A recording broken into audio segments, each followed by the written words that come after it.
अस्सलाम वालेकुम। मुदस्सिर चौधरी अपने प्रोग्राम देर आमद के साथ मेरे साथ मौजूद हैं Wasim Qadri, senior sports journalist हैं, एंकर हैं। पाकिस्तान 2 मैचेस T20 सीरीज़ में जीत चुका है जिम्बाब्वे से। आज के मैच के हवाले से पहले इनसे बात करेंगे। शुक्रिया वसीम भाई, आज के मैच के हवाले से बताएं क्या परफॉर्मेंस रही, कैसा लगा आपको? आज का मैच की बुनियादी वजह है कि पाकिस्तान का जो एक्सपीरियंस ये था कि यंगस्टर्स के ऊपर हम अपना जो है वो रिलाई कर रहे हैं, और ये एक तरह से बड़ा रिस्क भी होता है। आपने एक ऐसा स्टेप लेना है कि जिसके ऊपर अगर कोई भी ऐसे रिजल्ट्स आते हैं तो आप ऐसी टीम के सामने खड़े हैं कि जिनके खिलाफ आपका रिकॉर्ड जो है ना वो बहुत ही शानदार है। मतलब दुनिया में चंद मुल्क हैं जिनको आप बड़ा क्लेम करते हैं कि ODI में हमने बहुत ही कम, मतलब 1 या 2% लॉसेज रेशो है ODI में Pakistan and same way in T20 format अगर देखा जाए तो उसमें भी पाकिस्तान अनडिफीटेड है, मतलब बिगिनिंग ऑफ द T20।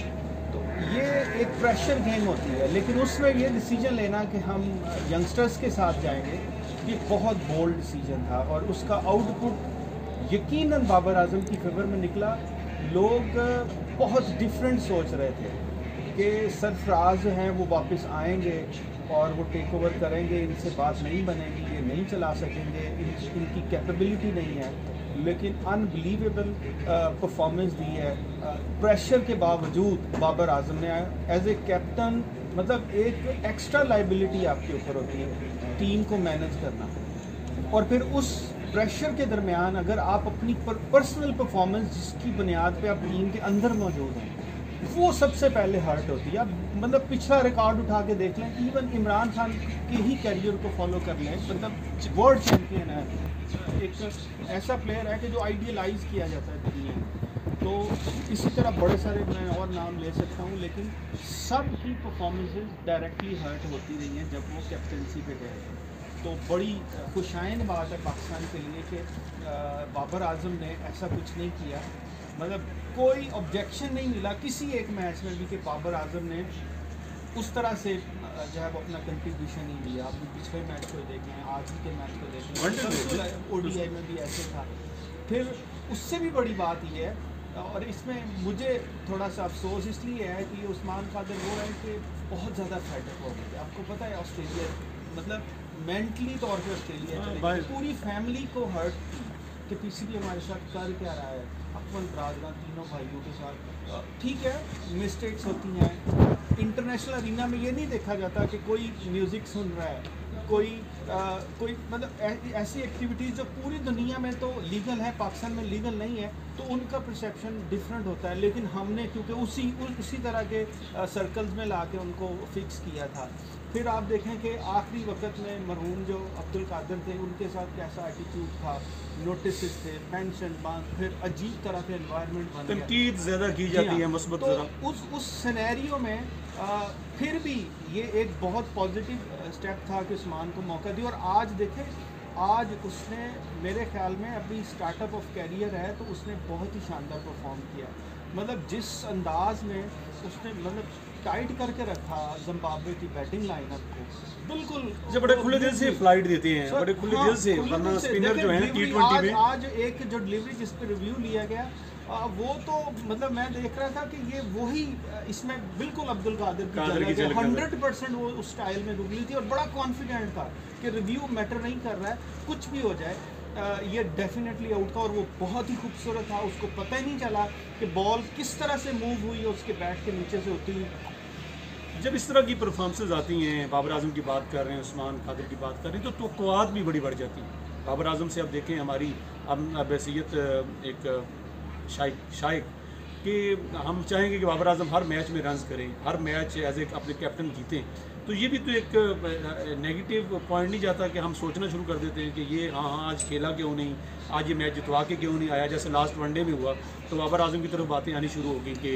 ये शायद मैच विनर है ही नहीं। देखिए, स्पेक्टेटर्स जो होते हैं ना, वो बड़े फर्म बिलीवर्स होते हैं इन फिलोसफिकल रेंजिंग्स में। अगर देखा जाए वो उनका दिल ठंडा नहीं होता परफॉर्मेंस के बगैर। और एक बात तो तय है कि 22 करोड़ लोगों में अगर किसी को क्रिकेट बोर्ड पाकिस्तानी फ्लैग देता है और उसे कहता है जाओ खेलो, तो फिर उनका गुस्सा कभी जायज़ भी होता है। फाइटिंग स्पिरिट उसको दिखाना पड़ेगा, उसको शो करना पड़ेगा कि मैं 22 करोड़ के उन लोगों में से हूँ कि जिसको मुझे क़यादत की जो है वो दिया गया है कि आपने ये यहाँ पे परफॉर्म करना है, और एक्चुअली ये रिप्रेजेंट कर रहा होता है उन्हें। तो उसमें अगर वो फिर गलत फुटवर्क के साथ जाएगा, उसका एटीट्यूड डिफरेंट होगा, वो इधर उधर के मामला में देखता रहेगा। आप देखेंगे बहुत सारे हमारे बैट्समैन थे, मतलब फ़खर जमान की बात करें, कॉम्बिनेशन में क्या था, माजी में एग्जांपल ये थी कि जब भी आप यकदम से एक इस तरह का टेस्ट करने जाते हैं कि कुछ यंगस्टर्स को इनहेल करें टीम के अंदर, तो अल्टरनेटिवली सिचुएशन ये होती है कि जो सीनियर्स होते हैं ना, उनके और इनके दरमियान एक क्लासिफिकेशन बन जाती है एक नेचुरल फिनोमेना। तो यहाँ पे ऐसा सूरत नज़र नहीं आ रहा, बल्कि वो डोमिनेट कर रहे हैं। यंगस्टर जो है वो सीनियर्स के ऊपर डोमिनेट कर रहे हैं, उनकी परफॉर्मेंसेस बता रही हैं, सीनियर्स को फिक्र लायक हो रही है डेफिनेटली। अब बाबर जो थे फ़खर जमान, और उनको तो अभी ये चांस मिला हुआ है, वो अब आगे उनको आप देख लीजिएगा, बड़ा क्लियर कट डिसीजन होगा कि आपने अब किस तरह से क्या किया है। ये तो ये जो अब जो हैदर अली है, इसको चांस डेफिनेटली मिलेगा, उस्मान को भी मिलना चाहिए। उस्मान के साथ एटीट्यूड जो है उसे भुला देना चाहिए क्रिकेट बोर्ड को, कम अज़ कम गेम की बुनियाद पे, मेरिट की बुनियाद पे। मैं आपको एग्जांपल देता हूँ, यहाँ पे तो आपके पास रीजन्स ही बड़े थोड़े से हैं।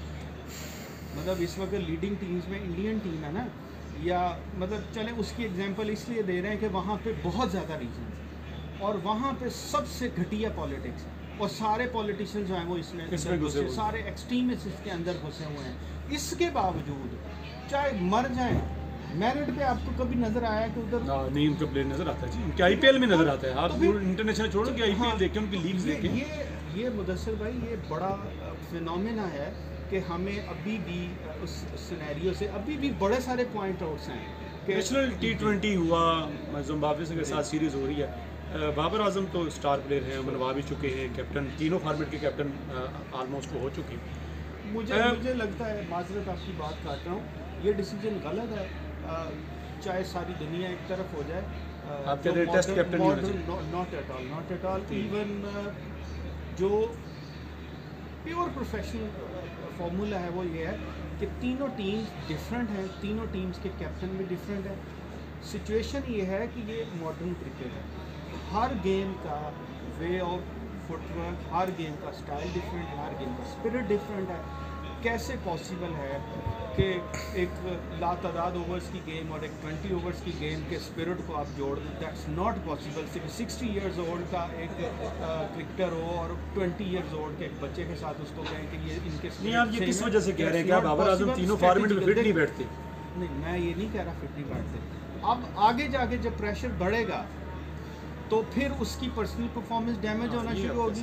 और ये एग्जांपल है, ये नहीं कि ये कोई अगर टेस्ट हारेंगे तो उनकी परफॉर्मेंस T20 पे भी आएगी, वनडे की हारेंगे तो वो टेस्ट पे भी जाएगी। एक सीरीज में परफॉर्म ना किया, सारा मीडिया सीरीज चाहे वो T20 हो जाए टेस्ट हो, 100% वो दूसरे फॉर्मेट पे उसके मुताबिक आप ये कर रहे हैं, आपका डिसीजन ठीक नहीं है। अभी आप देखें, एक मैच आ रहे हैं आप, ना उसमें कितनी बातें हो रही है कि मैच फिनिशर नहीं, टेक्निकली आप नहीं आ रहे। मैं आपको एग्जांपल देता हूँ, आईसीसी ने सुपर ओवर की बात नहीं की हुई है, ये रूल्स पढ़ रहे हैं आईसीसी ने, ये हमने गलत किया।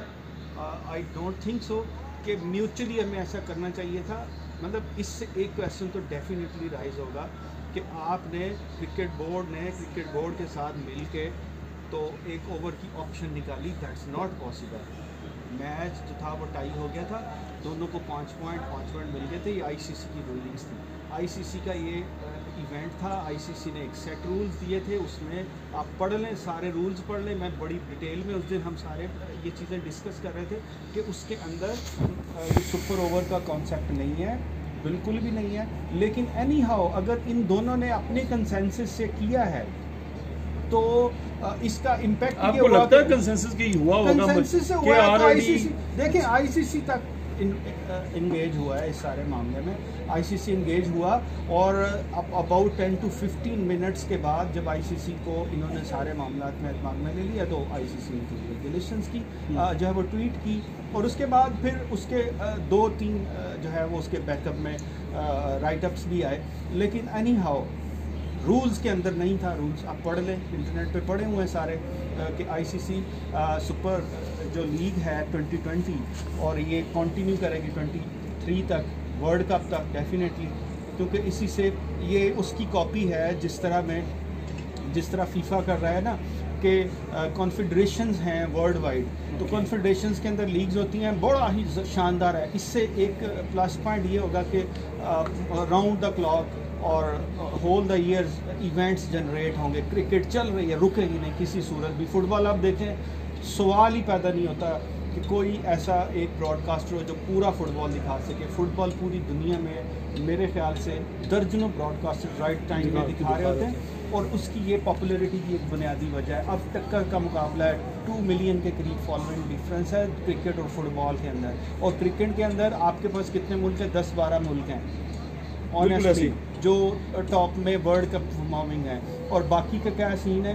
बाकी उसकी तरफ जाएं तो उनका जो 32 गेम्स जो है भी शायद हमारे रीजन में ज़्यादा हम डेफिनेटली हमारे रीजन में देखें, क्रिकेट हिस्ट्री है, थोड़ी सी कंट्रोवर्सी है, आई डोंट थिंक सो कि इस पर किसी ने बात की है।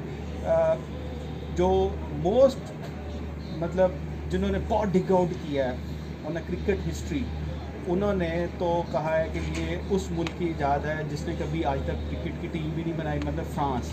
ये फ्रांस में इनिशियली प्ले हुई, उसके बाद इसको प्रोफेशनली इंग्लैंड में ग्रो किया गया, और इस पर बड़ी एक रिसर्च हुई है, बड़ी फेमस रिसर्च है जिसको बाद में बुक की शक्ल और फिर वो जो बाइबल ऑफ क्रिकेट है उन्होंने इसके आउटलाइन शाया किए थे। तो बड़ी इंटरेस्टिंग चीज़ है कि उनकी कॉलोनीज़ में है ये एक फिनोमेना है। और बदकिस्मती से कि इसका जो इंटरनेशनल अरीना है वो शुरू से पॉलिटिक्स का शिकार रहा। जो क्रिकेट प्रीमियर काउंसिल बनी थी उसमें इस वक्त के जो सुपर पावर है ना पॉलिटिकल वे, अब यूनाइटेड स्टेट्स, उसको उन्होंने डिमोरलाइज किया। ऐसा किया आज तक 100 साल बाद वो क्रिकेट में वापस नहीं आया। तो वो जो पॉलिटिक्स आप देख रहे थे वो अब फिर शुरू हुई थी 5 साल पहले on a name of big 3, मतलब 3 सुपर पावर्स इन क्रिकेट। तो वो कॉन्सेप्ट बहुत बुलशिट कॉन्सेप्ट था, लेकिन अफसोस की बात यह है कि उसको 10 साल के लिए बर्दाश्त कर लिया गया और अब आगे शायद कह रहे नहीं होगा। लेकिन 10 साल जो लूटमार होनी थी, जो इवेंट्स की बंदरबाट होनी थी वो हुई, सब ने बहुत सारी कमाई। जाते जाते वसीम भाई आप मुझे बताइए कि नया टैलेंट नेशनल T20 में और अभी जो T20 जो चल रहे हैं, कौन सा 2 प्लेयर आप बताएं जो पाकिस्तान के लिए लंबा खेलेंगे? कौन से लंबा खेलेंगे? उस्मान कादर को आगे चांस देना चाहिए। आपके पास ये वो वैरायटी है कि एक तो इतना शेप ऑफ, इतना शेडो ऑफ अब्दुल कादिर है, और सेकंड ये है कि जो स्पिरिट आप सईद अजमल के बाद या सईद अजमल के बाद अगर आप यासिर शाह में देख रहे थे तो वो आपको उस तरह की पोजीशन आपको नज़र आएगी, मतलब अच्छा विकेट टेकर होने की वजह से पाकिस्तान की स्ट्रेंथ। तो Haider Ali I think so कि आउटस्टैंडिंग परफॉर्मेंस दे रहा है, अग्रेसिव है, और आप लंबा खेलता हुआ देख रहे हैं। डेफिनेटली चांस मिलना चाहिए। देखें ज़रूरी है कि चांस मिले, और मेरे ख्याल में इसको थोड़ा सा ऊपर लेके जाएं ओपन ऑर्डर की तरफ, और उस लेवल पे ले जाके, और इसका जितनी मैक्सिमम इसकी कंपेनियनशिप है विद बाबर आजम हो, तो एक बड़ा हौसला होता है नए के लिए कि मुझे एज ए कंपेनियन अपने कैप्टन के साथ, और फिर ऐसे कैप्टन के साथ कि अभी अपडेट नहीं करे। आपको पता है 2 दिन से बाबर आजम दुनिया का सबसे बेहतरीन जो है वो बैट्समैन बन चुका है, लेकिन अपडेट नहीं कर रहा। अच्छा, वो सीरीज के बाद अभी पॉइंट्स फर्स्ट में ही उसके, वो सीरीज के बाद आई थिंक वो डेफिनेटली करना चाहिए उन्हें। आई डोंट थिंक सो कि क्या इसके पीछे रीजंस है। 8 पॉइंट्स डिफरेंस था, ये इस तरह की वो मेरा सीरीज के बाद करते हैं उसको। मुझे नहीं लगता प्रॉम्प्ट होना चाहिए। आपको पता है जो उनका चल रहा होता है वो तो एड इज हैपमेंट होता है। तो थैंक यू। वसीम कादरी मेरे साथ थे। 2 नए प्लेयर के बारे में बात कर रहे थे कि उस्मान कादर और ओपनर हैदर अली जो आए हैं ये लंबा खेल सकते हैं। पाकिस्तान 2-0 से इंडी स्टेडियम में जीत चुका है। क्रिकेट चूँकि हमारी जान है और पाकिस्तान जब परफॉर्म करती है तो पाकिस्तानी के लिए खुशी लाती है। उम्मीद है ये जो क्रिकेट की बहाली है और क्रिकेट जो हो रही है ये पाकिस्तानी टीम के लिए बेहतर होगी। और हम सारे ये तवक्को करके बैठे हैं जिस तरह की परफॉर्मेंसेज यहाँ पे दिखाई जा रही हैं ये दूसरे बैरून मुल्क दौरों में भी दिखाई जाएंगी। आज के लिए इतना ही। तीसरे मैच के बाद आपसे पूरे 3 मैचों के एनालिसिस किसी सीनियर जर्नलिस्ट के साथ करेंगे। अल्लाह हाफिज़।